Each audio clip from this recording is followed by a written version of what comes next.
Hi, ici Jessie, bienvenue à Silicon Inside, ce podcast qui parle de l'écosystème entrepreneurial et surtout de la communauté Silicon Village et de ceux qui en font partie. Aujourd'hui, on monte en puissance, j'ai un invité de marque.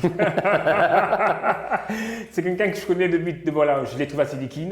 Mais alors, ça veut dire que lui connaît l'histoire de Silicon mieux que moi, mais je vais le laisser se présenter tout seul. Bonjour Franck. Hi Jessie, Hi. Salut à tous. Moi c'est Franck Alain Gomis. Je travaille dans la communication depuis, est-ce que je dois le dire même? Alors, depuis 25 ans. Ça fait 25 ans. 26 ans, pardon, 26 ans. Depuis 26 ans 2000. déjà. J'ai commencé à travailler en agence de com en 2000. J'ai travaillé surtout dans la partie création, comme directeur de création, directeur artistique, et dans pas mal d'agences dans une quinzaine de pays d'Afrique. Ok, super. Voilà. Donc, Et ça fait combien de temps que tu es à Silicon Village?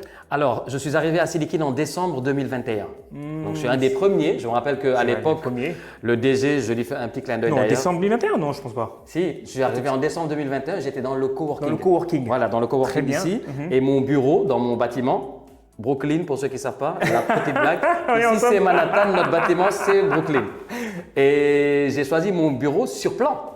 Sur plan. Sur C'était plan, pas oui, fini encore. exactement, c'était sur Voilà, plan, la exactement. première fois que j'ai vu mon bureau, il n'y avait que les murs. En fait. Exactement, Voilà. c'est vrai. Voilà, C'est c'est vrai, ça c'est en vrai. fait. Sinon- Donc, je suis là depuis 5 ans. ouais. Et voilà, je pense que tu as connu l'ancien DG de Silicon. Un coucou à toi Raymond.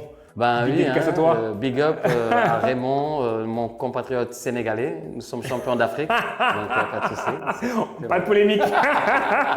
Alors Franck, aujourd'hui on parle de vision et d'innovation, positionnement, Yes. tout ce qui va avec.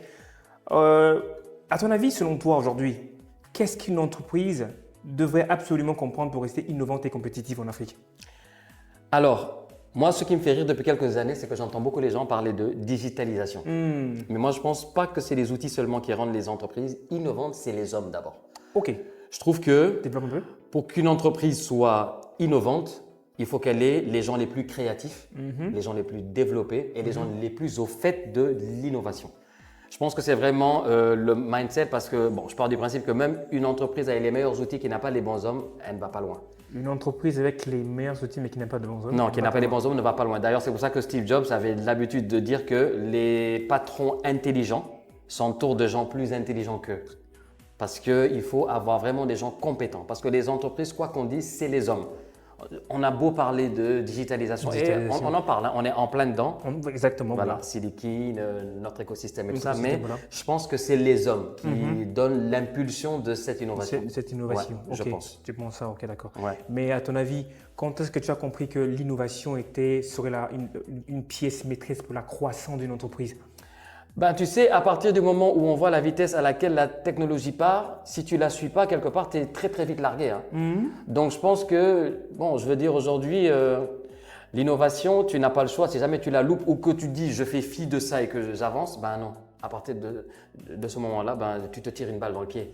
Moi, je pense que l'innovation, bon, il y a des choses dans cette innovation-là qui sont bonnes à prendre, on en parlera peut-être, et d'autres qui sont moins bonnes. Ok. Mais dans l'ensemble, je pense que quand on parle d'innovation, c'est les structures, c'est le matériel, c'est la façon de travailler, voilà. et c'est les hommes. Parce Ok. que c'est les hommes qui mettent tout ça mettent même tout en place. Voilà, qui mettent tout ça même en orchestre pour que ça marche. Ouais.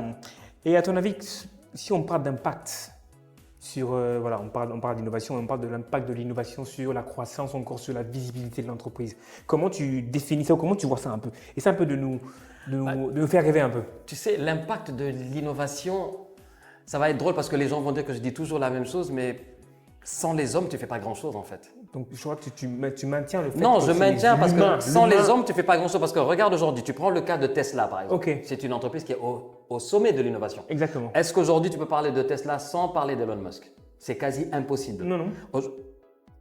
Aujourd'hui, malgré des années après sa mort, tu ne peux pas parler d'Apple sans parler de Steve Jobs. De Steve Jobs. Tu ne peux pas parler de Microsoft sans parler de Bill Bill Gates. Gates. Tu peux pas. Quand on regarde bien, les deux vont ensemble. Tu ne peux pas te dire juste cette boîte est très très innovante. Bon, après, il y a des cas. Aucun de nous ne connaît le patron de Samsung. on ne connaît pas son nom. Exactement. Pourtant, au jour d'aujourd'hui, c'est une des plus grandes entreprises, les plus innovantes. D'ailleurs, je félicite leur patron qui vient de donner des bonus de 400 000 $ à chacun de ses employés. C'est bien. Bon, j'espère que Silicon fera ça pour ses employés aussi, il n'y a pas de souci. Pas 400 000 ou 400 000 francs au moins, ça sera pas mal. Écoute, je vois que Jerry est en train de rire de son côté. Mais tu sais que le DG, il va nous voir, le DG de toute façon. Mais il va nous voir, j'espère bien. Salut Gérald, ou qui tu veux. Salut Gérald. Pensez au bonus, big up Gérald. Non, je pense que l'innovation sans les hommes, je maintiens. L'innovation, en fait, aujourd'hui, quand on en parle, l'innovation, c'est quoi? C'est les machines, c'est la technologie. Je veux dire, aujourd'hui, avant, tu avais un Mac, je dis n'importe quoi, un Mac 3, après tu as un Mac 4, tu as un Mac 5, un Mac 6, un Mac 7. Mais il faut se rendre compte qu'avec cette innovation, le cerveau de l'être humain s'adapte aussi. Très bien. Et le cerveau de l'être humain est le moteur qui fait marcher cette innovation. C'est pour ça que je dis, une entreprise, tu dissocies l'innovation des hommes, c'est rien. La voiture la plus technologique du monde, s'il n'y a pas même s'il y a des voitures qui ne se pilotent pas, je ne monterai jamais dedans, pardon. Tu peux pas. Bon, c'est des cas à part, mais dans le cas d'une entreprise dans lequel on est, une entreprise ne peut pas marcher si tu n'as pas des hommes innovants. Exactement. Des hommes innovants. Une entreprise ne peut pas marcher si tu n'as pas des hommes innovants. Une entreprise ne peut pas marcher si tu n'as pas des hommes innovants, c'est-à-dire qui ont cet esprit de faire les choses en mieux, d'évoluer avec leur temps et de valoriser les hommes qui sont autour d'eux. Je vois. Très important. Parce que ça fait partie de l'innovation. Et malheureusement, bon, ça va choquer peut-être certaines personnes, en Afrique, les patrons ne sont pas très innovants avec les employés. Hélas. C'est dommage. Bon, les choses changent, hein. C'est pas tous. Il y a des patrons qui sont très très bien, il y a des gens qui sont très très bien et tout. Mais non, l'homme est au cœur de l'innovation. L'homme est au cœur de l'innovation. Parce que je comprends depuis le début, tu martèles sur le fait que c'est l'humain qui est moi, je suis sur l'impulseur de cette innovation. Ben oui, moi je suis sur l'humain. Je te donne encore un autre exemple. Regarde les petits micros que l'on porte là. C'est des DJ, ils sont très très beaux. Tu les poses sur une table. Comment on sait qu'ils sont très très innovants? Il faut que quelqu'un passe sa voix dedans. Exactement. C'est ce que ça vaut. Donc, l'être humain reste au cœur de l'innovation. Un ordinateur, quand tu l'as dans une entreprise, oui, on vient d'acheter le dernier ordi qui marche bien, qui fait ci, qui fait ça. Si un gars ne t'apporte pas dessus, comment tu sais que c'est bon? Tu ne peux pas. L'être humain est au centre de tout. Bien sûr, les gens vont me dire, ah, mais tout ce qu'ils racontent avec la l'IA et tout, oui. Mais non, l'IA, c'est moi personnellement, je le mets à mon service. L'IA, il est là pour me servir. C'est un serviteur, mais il ne pourra jamais remplacer mon cerveau. Exactement. Parce que les gens qui disent ça, c'est comme défier Dieu. L'être humain a été créé par Dieu. Le cerveau, jusqu'à présent, ça fait des années qu'il y a des gens qui l'étudient, ils ne savent pas comment ça marche. Très bien. Alors que l'IA, c'est dans l'intelligence artificielle, il y a artificiel. Mais de toute façon, l'IA ne fait qu'amplifier la capacité de l'homme. Bien sûr, ça nous a facilité beaucoup de choses. Mais le problème, c'est que tu as des entreprises aujourd'hui où tu as des gens, je ne vise personne, mais il y a des gens qui vont se sentir peut-être visés. Il y a des gens aujourd'hui, quand leur patron leur dit de faire un business plan, c'est l'IA qui le fait pour eux. Voilà, donc tu vois, c'est pas… Et cette personne-là, après, tu vas te rendre compte que quand tu vas dans une réunion avec lui, il va avoir du mal à expliquer parce qu'il ne l'a pas fait. C'est pour ça que je dis, l'être humain doit rester au centre de l'innovation. Toujours. Sinon, on va à la dérive et une entreprise ne peut pas marcher qu'avec des machines. Il faut des hommes. Voilà. Alors, on va rester dans le contexte de l'Afrique centrale, d'accord? On va se dire… Pauvre Sénégalais que je suis. Vous allez me créer des problèmes. Non, vas-y, j'aime beaucoup l'Afrique. J'adore le Congo. Ouais. Dis-moi, est-ce que tu penses que la RDC a le potentiel de devenir un hub d'innovation de renom en Afrique centrale? La RDC a le potentiel de devenir ce qu'aucun autre pays d'Afrique ne peut être. Déjà de un, c'est le pays francophone le plus peuplé, du monde. Du monde, très bien. On est le premier pays francophone. Exactement. De deux, on a une population hyper jeune. Ça veut dire que ces jeunes-là, la plupart des jeunes ont moins de 30 ans. Ça veut dire que le potentiel, il est énorme. Quand on a une population qui est jeune comme ça, on a l'avenir devant nous et on a un pays riche. Maintenant, ce qu'il faut, c'est les institutions, qu'elles soient fortes. Je pense qu'elles sont sur la bonne voie et que les jeunes soient formés. La formation. Les jeunes soient formés dans la formation. Ok. Il ne suffit pas seulement d'être jeune, il faut que tu aies le bon parcours aussi, le bon circuit, que tu aies des bonnes écoles, que tu sois dans un pays qui a des bonnes structures, Très bien. qui peuvent t'offrir des bonnes formations. Très bien. Et qu'il y ait entre cette Europe et cette Afrique une passation de services, une passation de capacité, si je peux le dire, Très bien. qui fait que un jeune Congolais ou une jeune Congolaise qui finit son cursus scolaire normal, c'est que elle ou il a une école ici où elle peut apprendre un vrai métier d'innovation. Parce que on a tout pour être un hub. Déjà même, il y a un autre point que je n'ai pas dit, la position géographique. Le RDC. La RDC, c'est le cœur de l'Afrique. Exactement. C'est le cœur de l'Afrique. Donc, tout le monde doit converger vers nous. En termes de taille, c'est le deuxième pays le plus grand d'Afrique après l'Algérie. Après l'Algérie. Voilà, parce que notre ami le Soudan, quelqu'un il a bonne idée de le couper en deux. Donc, voilà. Donc on a tous les indicateurs sont là pour qu'on devienne le hub.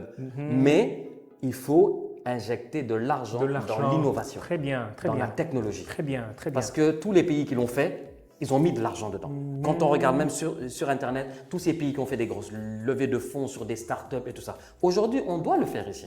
On doit le faire ici. Je pense que ce que les gens doivent faire, c'est développer des programmes d'accompagnement des jeunes, mais des jeunes formés. Parce que les jeunes aussi, il faut qu'ils comprennent que l'argent, ça se gère. Très bien. Ça ne se gaspille pas. L'argent, ça se gère. Quand on a une boîte qui lève 100 000 $ pour une start-up, il faut que ces gars-là prouvent qu'ils sont dignes de cet argent-là. Et chacun de ces dollars doit ramener au moins 5 ou 10 $. Très bien. C'est comme ça qu'on sent qu'une start-up, elle peut avancer.